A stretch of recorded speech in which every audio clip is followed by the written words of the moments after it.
Magandang umaga mula sa Pag-asa Weather Forecasting Center. Ito ng ating update sa magiging tayo ng panahon sa susunod na 24 oras.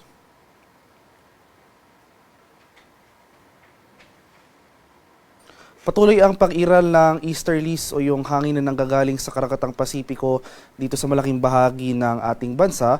So magpapatuloy pa rin ito magdudulot ng mga pag-ulan dito sa silangang bahagi ng Southern Luzon. Samantala, itong northeast monsoon o yung malamig na hanging amihan magdudulot rin ng mga kaulapan at mga pag-ambon dito sa eastern sections ng Northern and Central Luzon. For Metro Manila at nalalabing bahagi pa ng ating bansa ay generally fair weather ang ating inaasahan ngayong araw. Bahagi maulap hanggang sa maulap na papawirin pero nandyan pa rin mga tsansa ng mga biglaan at panandaliang pag-ulan na dulot ng thunderstorms especially sa area ng Visayas at sa Mindanao. At para naman sa magiging lagay ng ating panahon ngayong araw dito sa Luzon, dahil nga sa epekto ng easterlies, asahan natin yung mga kaulapan at mga kalat-kalat na pag-ulan, pagkulog at pagkidlat dito sa area ng Bicol Region at sa lalawigan ng Quezon. Kaya patuloy po tayong maging handa at alerto sa mga banta ng flooding at landslides over these areas dahil at least for today ay makakaranas pa rin tayo ng mga malalakas at posible yung mga tuloy-tuloy na pag-ulan especially sa dakong hapon at sa gabi. Samantala, dahil naman sa epekto ng amihan ay makakaranas pa rin tayo ng mga kaulapan at pag-ambon. Yung mga pag-ulan na ito ay mahihina lamang. So, mahina yung mga pag-ulan na ito as compared sa mga pag-ulan sa mga nakarang araw. So, cloudy skies with light rains ang ating mararanasan sa area ng Cagayan, Isabela at sa May Aurora. Sa Metro Manila at nalalabing bahagi pa ng ating area dito sa Luzon ay generally fair weather ang mararanasan ngayong araw. Magdala pa rin tayo ng payong dahil nandyan pa rin yung mga tsansa ng mga usual afternoon to evening na mga rain showers or thunderstorms, especially sa mga rehiyon ng Calabarzon, including Metro Manila, pati na rin dito sa area ng Mimaropa. Sa bahagi naman ng Palawan, Visayas at sa Mindanao, so mababawasan yung mga pag-ulan na dulot ng easterlies dito sa silangang bahagi ng Visayas at sa Mindanao. So for today, over these forecast areas, Palawan, Visayas at Mindanao, asahan natin itong generally maaliwalas sa panahon, pero hindi nangangahulugang wala na tayong pag-ulang mararanasan. Nandiyan pa rin yung mga biglaan at panandaliang pag-ulan na dulot ng localized thunderstorms. So agwat ang temperatura for Kalayaan Islands ngayong araw, posible umabot ng 26 to 30 degrees Celsius. 26 to 30 degrees naman dito sa area ng Puerto Princesa. Agwat ang temperatura sa Iloilo, 26 to 30 degrees Celsius. 26 to 30 degrees rin sa May Cebu at 25 to 31 degrees Celsius sa May Tacloban. Agwat ang temperatura for Cagayan de Oro sa ngayong araw, posibleng maglaro mula 25 to 31 degrees Celsius. 25 to 32 degrees naman sa area ng Davao at 24 to 33 degrees Celsius sa May Zamboanga.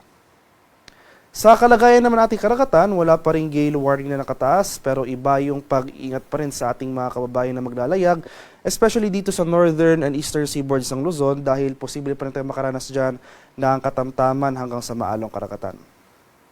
At para naman sa ating 4-day weather outlook, so sa lagay ng ating panahon sa mga sunod na araw, so dahil sa epekto ng northeast monsoon na inaasahan nga natin, bukas araw ng Huwebes may panibago tayong surge o bugso ng ating amihan.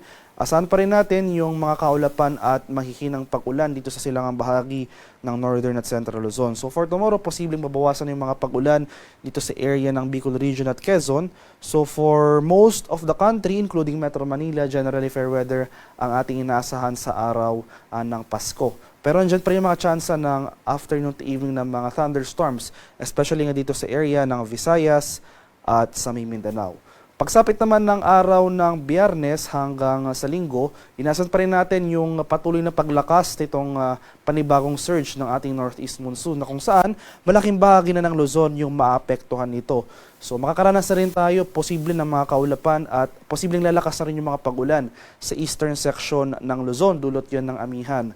So sa mga rehiyon yan ng Cagayan Valley, Cordillera at sa mga lalawigan ng Aurora, Quezon at Bicol Region. Samantala sa nalalabing bahagi ng ating bansa ay generally fair weather apart from mga usual na afternoon to evening ng mga rain showers or thunderstorms ang ating mararanasan. So sa kasalukuyan, wala pa rin tayong namamataan or monitor na low pressure area sa loob at labas ng ating Philippine Area of Responsibility. Kaya nananatiling maliit yung tsansa na magkaroon tayo ng bagyo sa mga susunod na araw. Haring araw sa Kaminilaan ay sisikat mamayang 6:18 ng umaga. Lulubog naman mamaya sa karagdagang 5:34 ng hapon. At para sa karagdagang impormasyon tungkol sa ulat panahon, lalong-lalo na sa ating mga localized advisories tulad ng rainfall advisories, maski yung mga thunderstorm advisories, ay i-follow kami sa aming social media accounts at DOST_Pag-asa. Mag-subscribe rin kayo sa aming YouTube channel sa DOST Pag-asa Weather Report at palagi bisitahin ang aming official websites sa pag-asa.dost.gov.ph at panahon.gov.ph. At yan naman po ang latest mula dito sa Pag-asa Weather Forecasting Center. Magandang umaga sa ating lahat. Ako po si Dan Villamil Nag-uulat.